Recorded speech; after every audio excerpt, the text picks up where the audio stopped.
రాష్ట్రంలో కొత్తగా 3 లక్షల మందికి ఎన్టీఆర్ భరోసా పింఛన్లు అందనున్నాయి. సెప్టెంబర్ తొలి వారంలో ప్రభుత్వం నుంచి ప్రకటన వెలువడే అవకాశం ఉంది. సెప్టెంబర్ రెండో వారం నుంచి దరఖాస్తులు స్వీకరించి అక్టోబర్లో కొత్త పింఛన్ల పంపిణీకి కార్యాచరణ రూపొందించనున్నట్లు తెలుస్తోంది.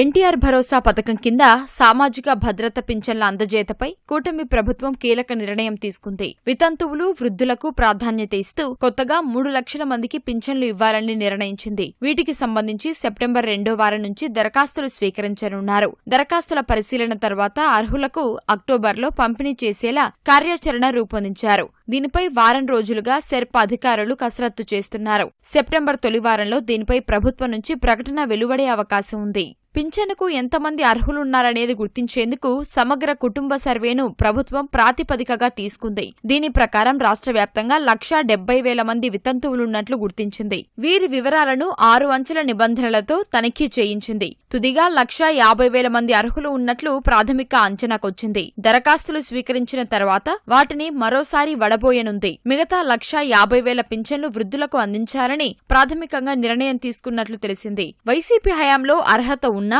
దాదాపుగా 1,00,000 మంది వృద్ధులకు పింఛను ఇవ్వలేదు. ఆ సమాచారాన్ని అధికారులు తెప్పించుకున్నారు. చర్మకారులు, డప్పు కళాకారులు, చేనేత, గీత కార్మికులు తదితర వృత్తిపరమైన పింఛను కేటగిరీ వారి వివరాలు ఆయా శాఖల నుంచి సమీకరిస్తున్నారు. ఇవన్నీ 60 నుంచి 70,000 వరకు ఉండొచ్చని అంచనా. దరఖాస్తుల స్వీకరణ అనంతరం వివిధ కేటగిరీలకు ఎంపికయ్యే అర్హుల సంఖ్యకు అనుగుణంగా వీరికి పింఛను మంజూరు చేసే అవకాశాలున్నాయని అధికార వర్గాలు పేర్కొంటున్నాయి. దివ్యాంగుల కేటగిరీ పింఛనుకు సంబంధించి వైకల్యం లేని వారికి భారీగా సదరం ధృవీకరణ పత్రాలు జారీ అయినట్లు ప్రభుత్వ పరిశీలనలో తేలింది. వారి అర్హతను ఎలా నిర్ధారించాలనే దానిపై అధికారులు కసరత్తు చేస్తున్నారు. తొలి విడత మంజూరు పోను మిగతా కేటగిరీల వారికి విడతల వారీగా పింఛన్లు మంజూరు చేయనున్నట్లు తెలిసింది.